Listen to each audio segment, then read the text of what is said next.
To anyone watching this today, may you find peace. May you find peace.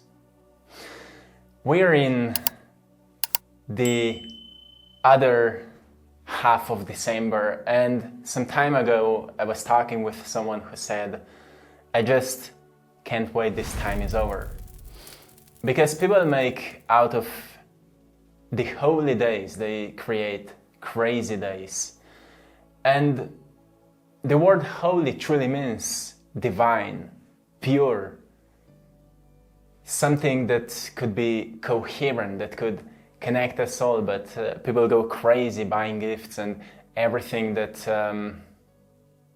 takes all this specialness out of this away. So I just felt today inspired to give you some peace, to share with you a message that will take you back to your wholeness, so then you can bring some of this holy energy into this time and to actually activate it on the world right now, because so many people are still, going crazy over everything they think they should do, while at the same time this is a time of reflection that should lead into a deeper connection, more profound realizations that, about everything we've been through this year, personally, with our families, with our co-workers or businesses or whatever you're doing. So, firstly, before you even think about what you should give to someone, find peace inside of you. And notice that it's the chaos. It's the chaos that inspires you to move forward in life, but it's not the chaos that guides you. It is that secret order you find inside of you. So don't run around all chaotic just because you've been infused by it, or because you think you should give someone special. Maybe you don't even know what they really need. Maybe the most special thing you can truly give to someone is a heartfelt letter. When you pour your soul onto a paper and say the words you're not brave enough to say out loud. What if that would be the most profound gift you can give to someone? What if everything they truly want is to see you, not to receive something from you? What if everything they truly deserve is for you to listen to them? And you're going crazy, what should I give them? What should I buy them?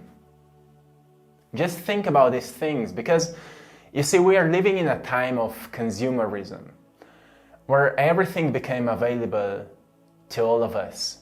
So people already have almost everything they need. But at the same time, we're living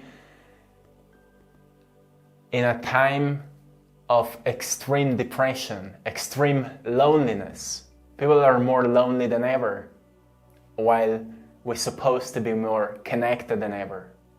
We have social media, we have internet, we have technology, we have everything, but we feel more disconnected than ever. Because what's genuine is hard to find, right? The shame has blinded us. And fear of honest and kind expression is hidden somewhere in the pocket. You haven't looked for it yet because you're thinking out of your mind like what you should give to make them happy.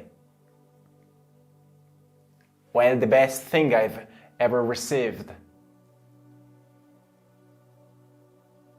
truly was a profound conversation,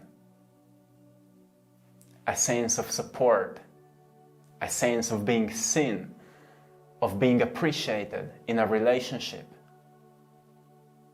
A sound and a feeling of a word when someone says to you, hey, I love you so much.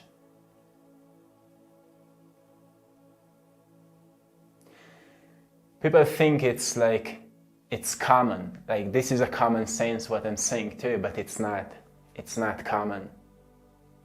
Due to shame, people don't even find a strength to say these words.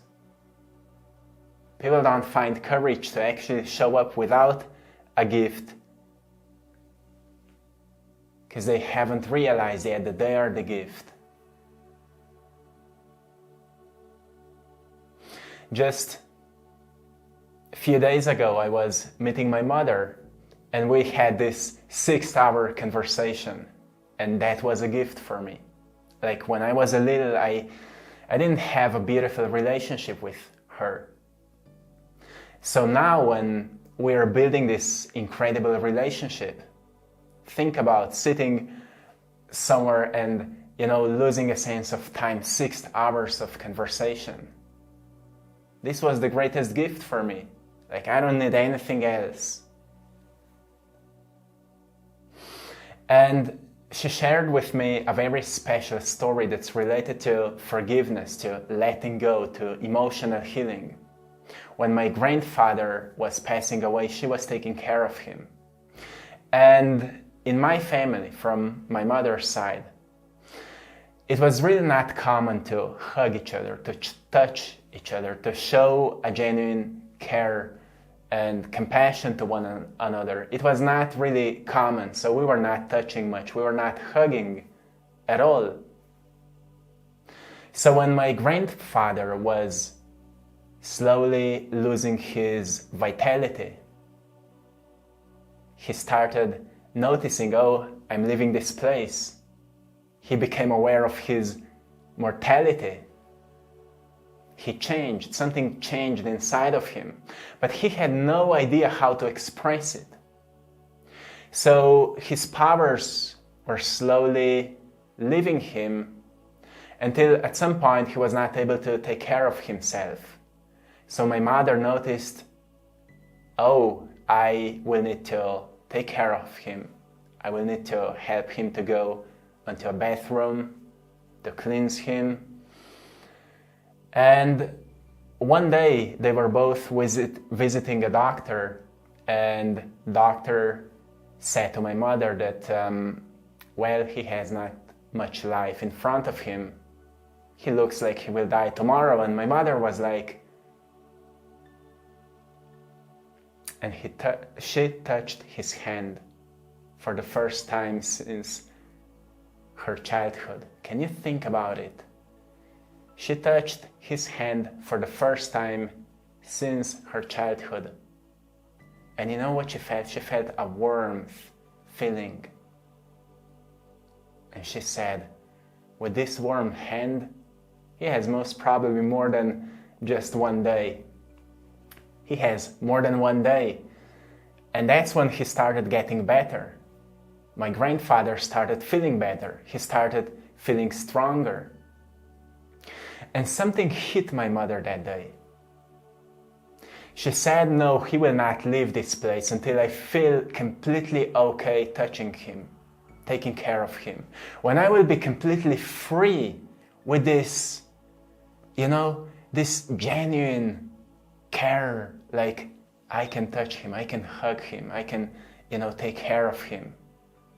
That's when she started healing her shame towards him. And she was not traumatized by him in a childhood. Like, he was an incredible father. They just never developed a habit of hugging, of showing love, showing emotions. It's just a habit, it's not a trauma.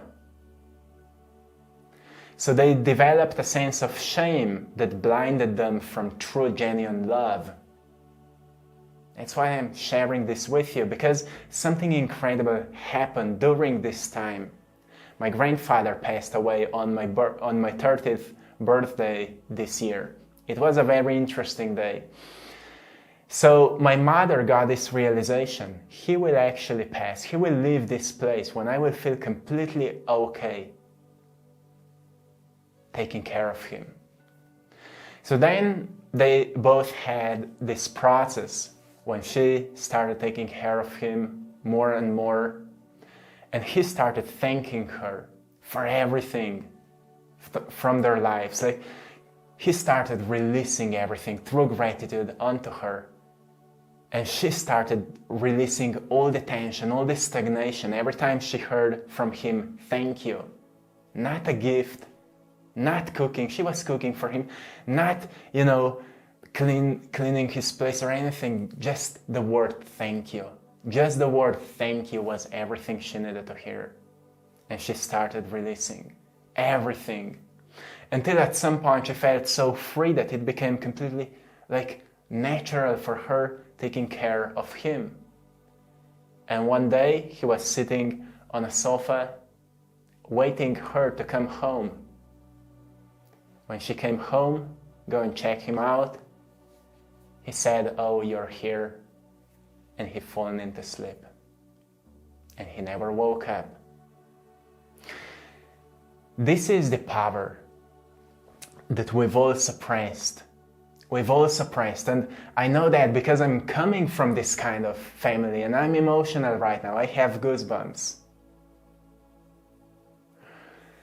I'm coming from a family with suppressed emotions. So every time we've been giving gifts and things like that to one another, it never truly felt honest. It never truly felt genuine. So one day I've made a deal with my mother. Like, every time we see each other, we will hug each other. And it still feels awkward. It's weird. It still feels awkward. But it's also beautiful. Because in the past I would never even imagine that it's possible to go deeper than just being on the surface level. And to some of you, maybe you feel it's not possible. Like, my family is really, narcissistic, or my family is really out there, or I'm not in touch with my family anymore because I've done some crazy things, or because I've hurt them in many ways and they just don't forgive me.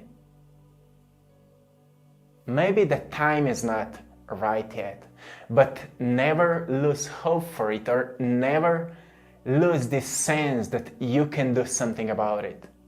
Until you leave this place, you have a chance to do something about it. And this is a story of my grandfather. He was an incredible guy. To me, he was an incredible support. Almost the only one in my family that truly many times saw me for who I am. An incredible guy, but just we never developed this sense of genuine care for one another. I mean, it was an expression of care, but different one. Sometimes we have this needs to just give someone a hug, or receive a hug, or receive words like, "Hey man, I really appreciate you. Hey woman, you've done an incredible job with cooking this meal," or cake, or cookies, whatever it is, right? Sometimes we just want to hear that, not because we seek validation or approval or care or whatever, but because it's our humanity, right? We have this need to feel connected, because through connection then we can open up our gift of life and give it to someone. Show support to someone who's trying. Maybe give someone another chance. Not the ones that then rob you from everything, like the most narcissistic people. Not them. But there are maybe people in your family that have done very wrong things because they were lacking love or care or whatever. And maybe they now want to receive forgiveness from you. And you need to open up your heart a little bit more. I don't know what is your situation, and I will not be smart on that. I can't know.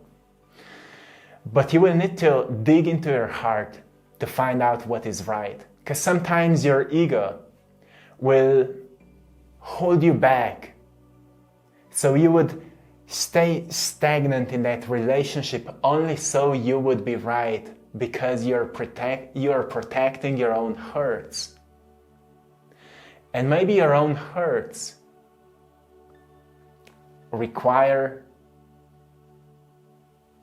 another meet with that person, just to see where you are. Maybe everything is still the same and you will be affirmed like, okay, for now this is how it is. But maybe you will realize that person has changed. I don't know. Maybe this year it could be the greatest possible gift you can give to someone. Because while gifts are beautiful, we all love receiving them, right? Due to gratitude. But being yourself as a gift is priceless. No one can replace that. And there will come a day when you will not have your parents around, when you will not have your friends around, or you will not be around anymore.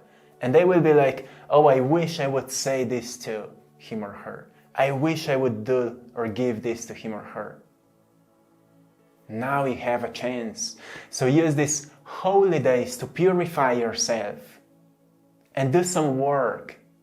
Because we all know it's not easy. Being human is a complicated process already. What about being pure human? We don't even know what it means. So let's find out.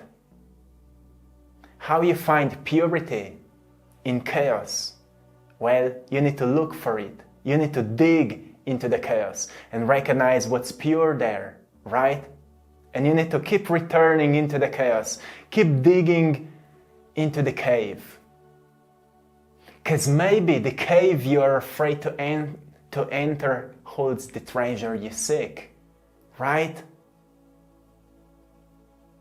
And you're afraid of going back into the chaos just because the last time you've been there, you got hurt, you received some pain. A very wise man some time ago said to me, he said, you know what? You don't go into family gatherings to receive something from them. Most probably you're a cycle breaker, so you don't have much to receive from them. But sometimes it's enough just to show up. You see, most of these people, they don't know how to express what they feel towards you, but every time they see you, something inside of them changes. And you will never know that. You will never know that. Until maybe one day they will say to you, you know, when you said this or when you showed up, it changed me. You know, in the past I would be like, oh, these family gatherings and all of that, it's so boring and I hate it. Like, I would just rather do my job and work or play around or go to travel. But now I'm like, I want to give them some time. Like, I want to be there and just see them, hear from them, and just be curious, like what they are going through, how they are doing, with a zero need to fix anyone or receive anything from anyone. And it changed me a lot because now I'm not expecting anymore to receive something from anyone. So I don't go there and say, oh, it's boring. I go there because I want to give some of my energy, even if no one will ever notice it or receive it or anything. I know I can give something. Because, look, firstly, I'm here because they've given something. I'm here and I can do what I'm doing because they have given something to the world. And I came through. So just think about it from a state of gratitude. These are very interesting times. That's why they say holidays is holy days, right? It's a time where you reconnect with your divinity, if you haven't already, and notice what comes through for others. Divinity is not about selfishness, like I want to spiritually awaken or whatever. It's about becoming the beacon of light. So someone else can have a brighter day because of you. Sure, you go through a process of healing and rejuvenation because most probably you've been lacking something that eventually you want to give to others. It's completely normal and natural. But never stay at the phase of selfishness, because you will never receive everything that's meant for you there. But as you move on your path, you will go from selfishness to selflessness. Not all the time, not all day long. Don't be afraid of your ego. Ego only means self, and self is constantly evolving creature, beingness, and soul that is driven by spirit, that is mysterious guidance that comes to you through glimpses of inspiration. So don't be afraid of your ego, but also don't be afraid to give something to someone, even though they will not notice the value of it. You don't give it to get something in return. You don't bring gifts to get something in return. You give all of that because you care. And caring for someone shows that you still have capacity for love, which shows that you still have divine within you. So my friends, I will leave you here. Make yourself some holy days, my friends. I'm sending you all lots of love, blessings, and power. And I want to say big thanks to everyone who's choosing to support my art. I'm an artist, and every support of yours supports this mission, so we are constantly giving back. Thank you so much, and also thanks to everyone for joining our Patreon community, for supporting this channel and mission. You're all truly appreciated, my friends. I'm wishing you all beautiful days, beautiful reflection on the whole year you've been through, the journey you're walking. It's all about the path. My friend, never lose sight. Never lose a spark of this light that guides you. One love.